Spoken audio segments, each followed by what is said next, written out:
galera, bom dia, boa tarde, boa noite, boa madrugada. Meu nome é Sidney Martins, professor de língua portuguesa aqui do Lucky Concursos, o maior site de videoaulas do Brasil, quiçá das Américas, ainda mais agora em parceria com o Cid Concursos. Agora, meu companheiro e minha companheira, é com imenso prazer que nós vamos trabalhar a aula de concordância verbal para a banca CESP.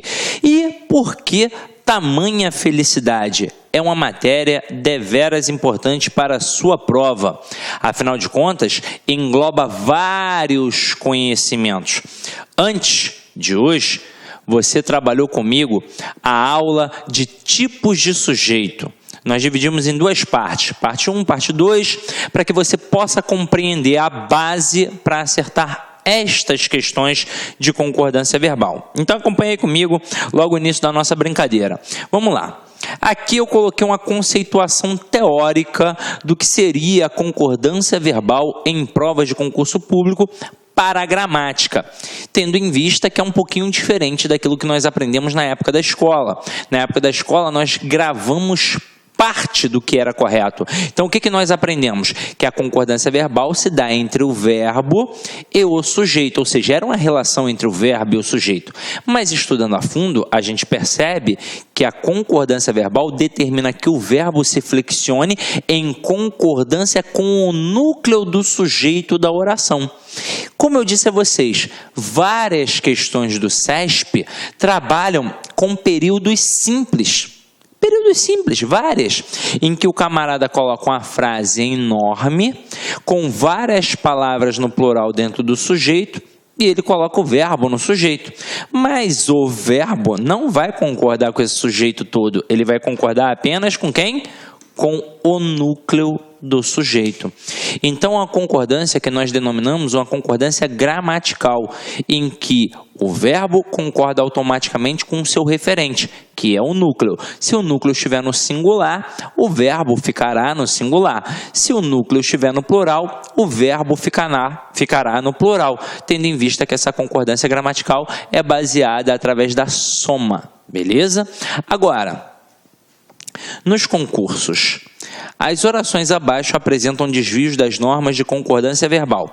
Repare que as bancas se valem de alguns recursos para que esses erros se tornem imperceptíveis a um aluno menos atento. Então vamos lá.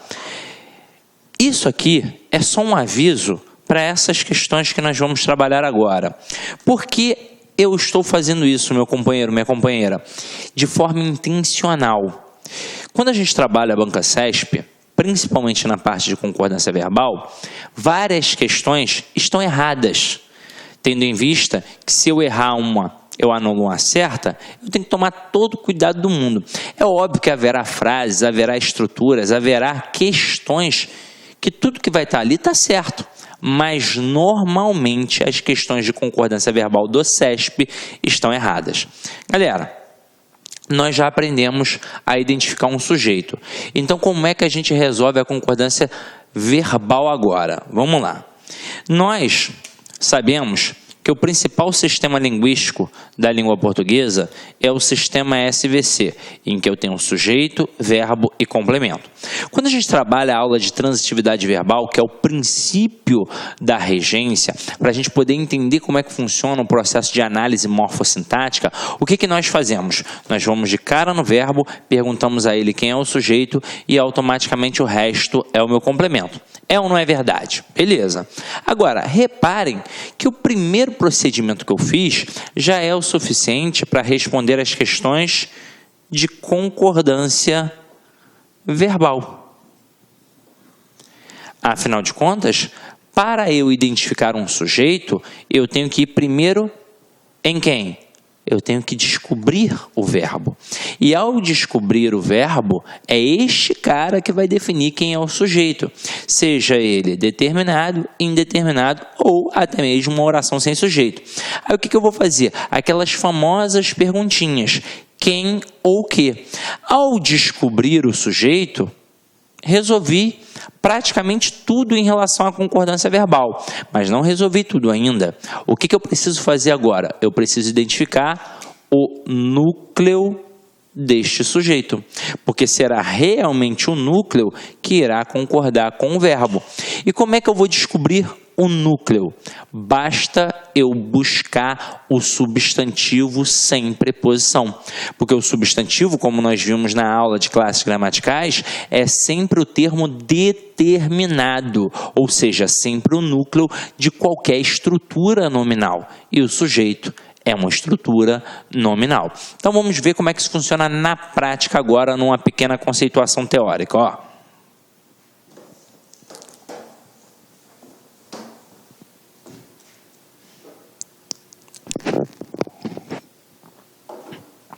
Olha essa primeira frase. O som agradável dos cantos dos pássaros acalmam nossas almas intranquilas. Repara que a frase é um pouquinho grande. E o aluno, ao ler a frase toda, ele não vai perceber nada. Então, prosodicamente, a frase é aceitável. O som agradável dos cantos dos pássaros acalma nossas almas intranquilas. E se o aluno for tentar buscar, de repente, um núcleo de sujeito, ele pode se equivocar. Então, acompanha aqui comigo. Para eu responder qualquer questão de concordância verbal, eu tenho que procurar quem? Eu tenho que procurar o verbo. Então tá aqui, ó, acalmam. Então, Sidney, o verbo já está no plural, significa que está certo. Eu vou perguntar quem ou que acalmam. É ou não é verdade? Não. A minha pergunta é sempre no singular. Afinal de contas, eu não sei ainda quem é o referente. Ah, Sidney, mas ali tem uma porrada de coisa, eu já vi quem é o referente. Você ainda não viu. Você vai perguntar para aí sim descobrir. Então, vamos lá. Quem ou que acalma nossas almas intranquilas? Aí eu vou obter como resposta tudo isso daqui, ó, o som agradável dos cantos dos pássaros. Tudo isso é o meu sujeito. Agora, é essa estrutura toda que vai concordar com o verbo? Não, vai ser o núcleo do sujeito. Aí, às vezes, alguns alunos dão mole nessa parte, porque eles vão pensar na palavra semanticamente mais importante. Então, de repente, o camarada vem aqui em pássaros ou em cantos. Mas não é assim que a banda toca, porque tanto pássaros quanto cantos estão preposicionados. E eu não vou ter o núcleo do sujeito preposicionado. E a gente já sabe o porquê, é ou não é verdade? Agora, acompanha aqui comigo. Qual é o substantivo sem preposição? É a palavra som. Então, a palavra som é que funciona como núcleo do sujeito.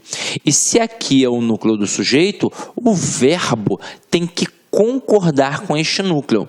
Como o núcleo está no singular, o que vai acontecer obrigatoriamente com o verbo? Ele vai ficar no singular. Então, a frase correta seria: o som agradável dos cantos dos pássaros acalma nossas almas intranquilas. Porque, na verdade, o que verdadeiramente vai acalmar é o som. Tranquilo? Então, vamos continuar brincando aqui. Olha a próxima frase. O choro das crianças das comunidades carentes nos comovem. Pô, beleza, Sidney. Tranquila a frase. Mas olha só com um pouquinho mais de calma. E é assim que você vai fazer no CESP. Você vai procurar o verbo e vai perguntar a ele quem é o sujeito. Sempre com aquelas perguntinhas. Quem ou que, quando você tiver dificuldade. Então, quem ou que nos comove?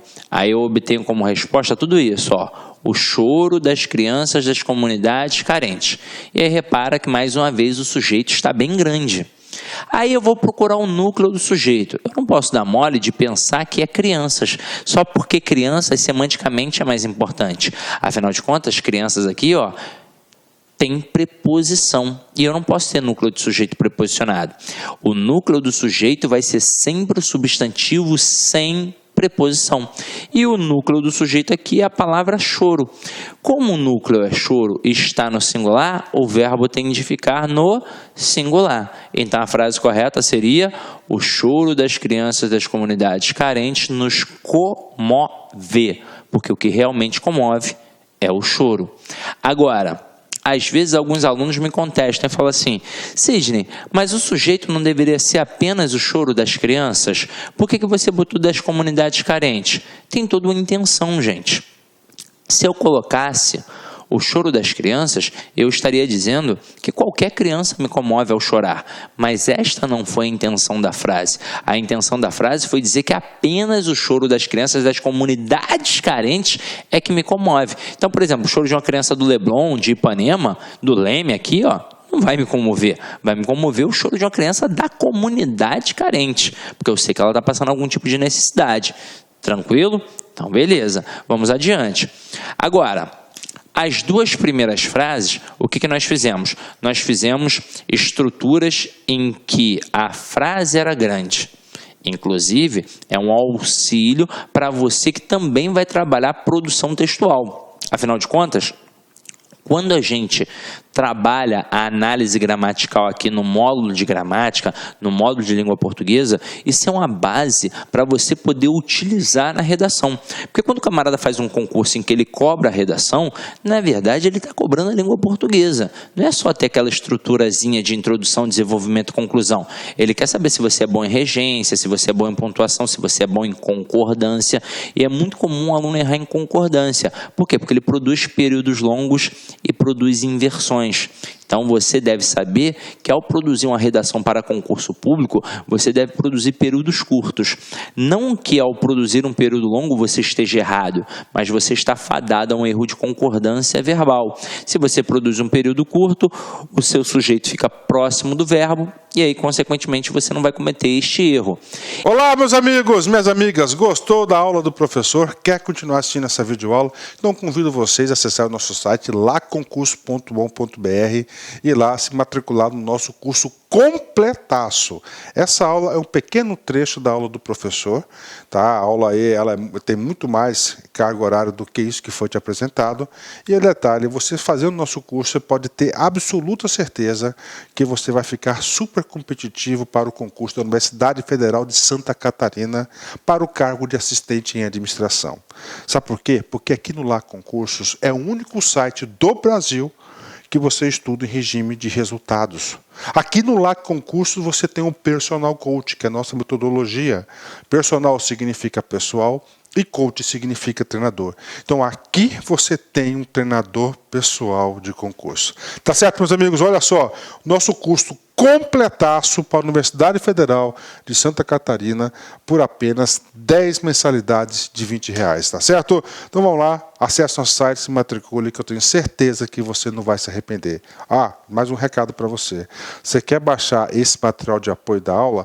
Então você pode acessar o nosso site, clique aqui embaixo, tem um link direto para você na página certinha, que é para você baixar o material, tá certo? Pode baixar a custo zero para a galera aí do LAC, tá certo, meus amigos? Espero você, um forte abraço, tchau, tchau. Clique LAC.